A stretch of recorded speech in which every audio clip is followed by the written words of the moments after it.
بسم اللہ الرحمن الرحیم۔ السلام علیکم میرے مسلمان بھائیوں، بہنوں، بیٹیوں، بیٹوں، بزرگوں۔ آپ کو پتہ ہے کہ یہ ماہ مبارک، ماہ نور، ربیع الاول شریف کا جو ماہ مبارک ہے یہ شروع ہو چکا ہے، اور یہ اپنے جلوہ میں رحمتیں، برکتیں، عظمتیں، رفتیں، خوشیاں، راحتیں لے کر آیا ہے۔ عالم اسلام میں خوشی کی ایک لہر دوڑ گئی ہے۔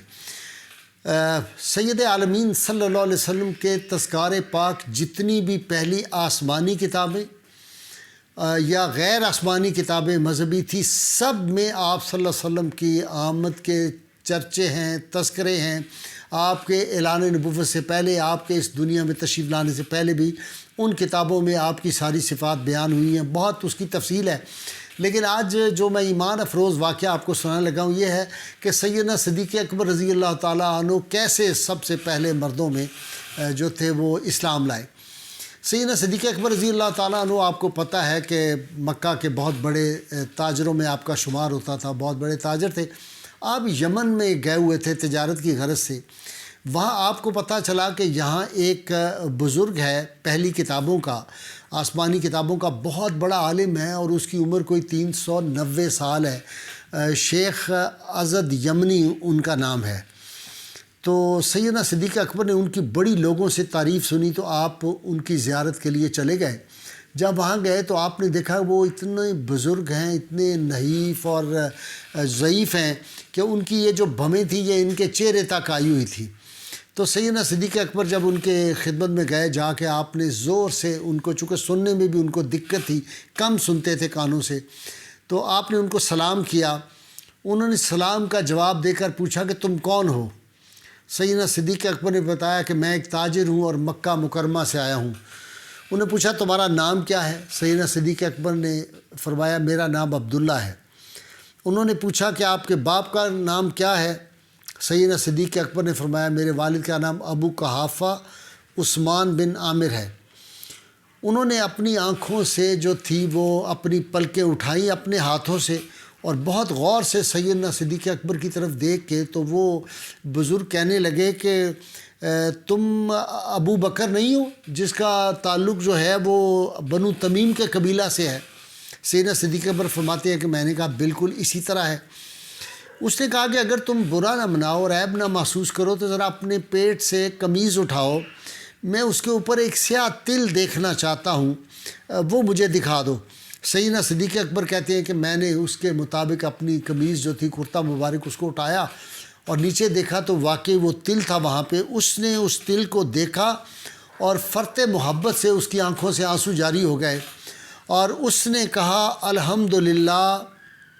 سیدنا صدیق اکبر فرماتے ہیں کہ میں نے ان سے عرض کیا کہ بزرگوں میں تو آپ کی زیارت کے لیے آیا تھا اور آپ مجھے دیکھ کر بےتاب ہو رہے ہیں، بات کیا ہے؟ اور آپ کی آنکھیں جو ہیں یہ کیسے بھر آئی ہیں اور یہ اشکبار آپ ہو گئے؟ انہوں نے کہا کہ ابو بکر میرا نام شیخ ازد یمنی ہے، میں تورات، انجیل اور زبور اور تمام آسمانی کتب جو ہے ان کا بہت بڑا عالم ہوں۔ اس وقت میری عمر 390 برس ہے۔ میں نے آسمانی کتابوں میں پڑھا تھا کہ عرب کی دھرتی پر اللہ کا آخری نبی اور رسول صلی اللہ علیہ وسلم آئے گا۔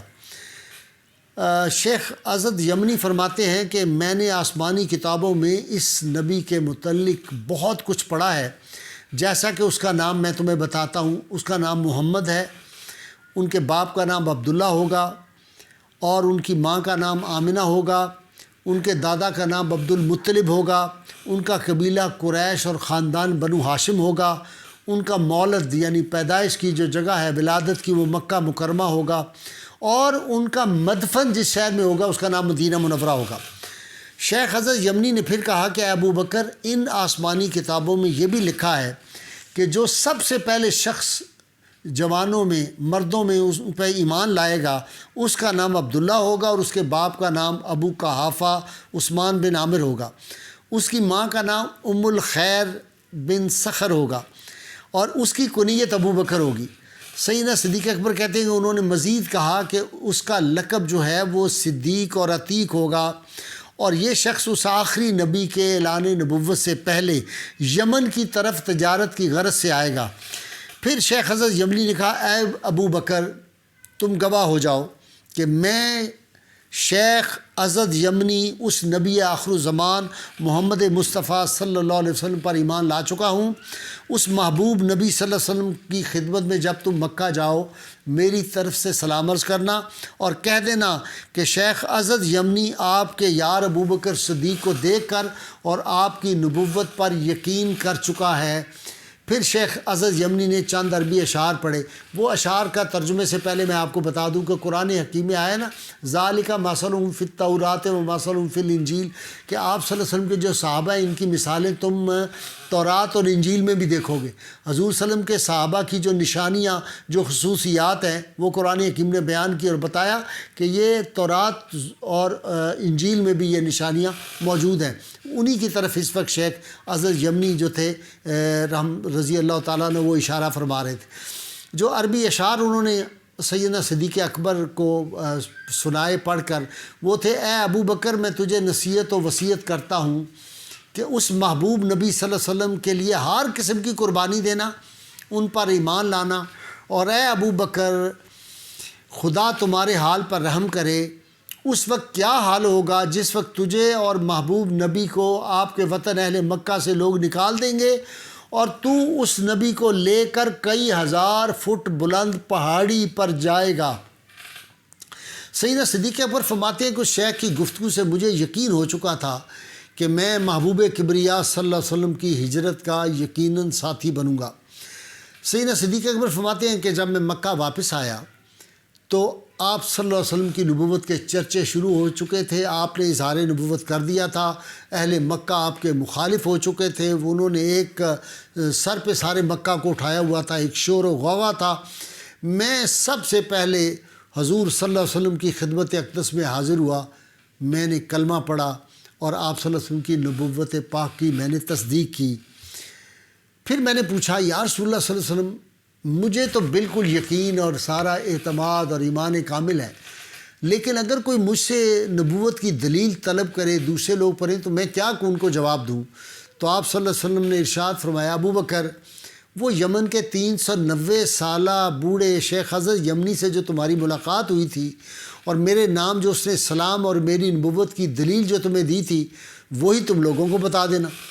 سیدنا صدیق اکبر فرماتے ہیں میں نے عرض کیا اللہ کے رسول میری ملاقات کا تو ان سے شیخ یمنی سے میں نے کس سے ذکر تک نہیں کیا، آپ کو کس نے اس کی خبر دی ہے؟ آپ نے فرمایا ابو بکر مجھے اس اللہ علیم و خبیر نے خبر دی ہے جس نے مجھے سچا رسول بنا کر بھیجا ہے۔ تو ہمارے نبی عالمین صلی اللہ علیہ وسلم جو ہیں انہوں نے جو اعلان فرمایا تو آپ دیکھ لیجئے کہ اس وقت وہ 390 سالہ بزرگ جو ہے اس نے کیسے آپ صلی اللہ علیہ وسلم کا اس میں گرامی، آپ صلی اللہ علیہ وسلم کے والد گرامی کا، آپ کے دادا جان کا، آپ کی والدہ ماجدہ کا، یہ سارا آپ کی وہاں سے ہجرت کا، آپ کی جائے پیدائش، آپ کی ہجرت کا اور سیدنا صدیق اکبر رضی اللہ تعالیٰ عنہ کا یہ ساری نشانیاں انہوں نے بتا دی۔ ہم وہ خوش بخت لوگ ہیں، کبھی اس بات کو سوچا کریں، میں کہتا ہوں کہ اگر ہمیں صرف اس بات کا پتہ چل جائے کہ رحمت کونین صلی اللہ علیہ وسلم کا امتی ہونا کتنے بڑے اعجاز اور اعزاز کی اور کتنا بڑا یہ اللہ تعالیٰ کا کرم ہے۔ 1,24,000 انبیاء کرام سب نے یہ خواہش کی، بڑے بڑے جلیل القدر انبیاء جن میں سیدنا ابراہیم علیہ السلام کا نام ہے، جن میں سیدنا آدم علیہ السلام کا نام ہے، جن میں سیدنا موسیٰ علیہ السلام کا نام ہے، جن میں سیدنا عیسیٰ علیہ نبی کا نام ہے، جنہوں نے کہا کہ کاش اللہ کی بارگاہ میں دعا کی کہ ہمیں اس نبی آخر الزمان محبوب کریم صلی اللہ علیہ وسلم کا امتی بنا دے، اور ہمیں یہ دولت کتنی آسانی سے مل گئی ہے، ہمیں اس چیز کا احساس کرنا چاہیے۔ اسی لیے مجھے یاد آتا ہے وہ بات ہر وقت پڑھا کریں کہ یا رسول اللہ صلی اللہ علیہ وسلم ہم تیرے اقبال سے چلتے ہیں سینہ تان کر اور ناز ہو جاتا ہے پیدا تیرا کہلانے کے بعد۔ یہ بہت بڑی بات ہے، نسبت جو ہے ہمیں خوشا یہ اعزاز کہہ رہا ہے مجھے زمانہ غلام ان کا، زہے مقدر زہے یہ نسبت ہے میری پہچان نام ان کا۔ میرے عزیز دوستو بھائیوں، ربیع الاول شریف کے مہینے میں 12 ربیع الاول تک کم از کم روز 313 مرتبہ تو کم از کم ضرور درود پاک پڑھیں، درود پاک کی کثرت کریں۔ پھر میں 12 ربیع الاول کا وظیفہ فیس بک پہ بھی آپ دیکھ سکتے ہیں، یوٹیوب پہ بھی دیکھ سکتے ہیں، ہم نے دیا ہوا ہے۔ وہ خاص وظیفہ ہے، اگر کوئی پڑھے اس وظیفے کو تو اللہ کے فضل غوث محمد گوالیاری جو اپنے وقت کے غوث تھے، انہوں نے فرمایا ہے کہ سارا سال اس کے گھر میں رحمتیں ہوں گی، اور اس کو کوئی تکلیف اور مصیبت اگر آئے تو کل قیامت کے روز وہ مجھے کہہ سکتا ہے کہ تمہارے کہنے پہ میں نے وظیفہ پڑھا اور مجھے کوئی نقصان پہنچا ہے۔ تو وہ انشاءاللہ وظیفہ بھی آپ کو ہم بتائیں گے۔ نعرے کے لیے تیار ہو جائیے۔ پاکستان کا مطلب کیا؟ لا الہ الا اللہ محمد رسول اللہ۔ اور ایک بات یاد رکھیں کہ ہم نے جو نبی کریم صلی اللہ علیہ وسلم کا نعلین پاک ہے، اس کا جو ہے وہ برآمدگی ہم نے کرانی ہے، اور اس کے سلسلے میں ہم نے تحریک بازیابی نعلین مصطفیٰ صلی اللہ علیہ وسلم شروع کر دی ہے۔ اس کے میں بھی ساتھ دیں۔ اللہ تعالیٰ آپ کا حامی و ناصر ہو۔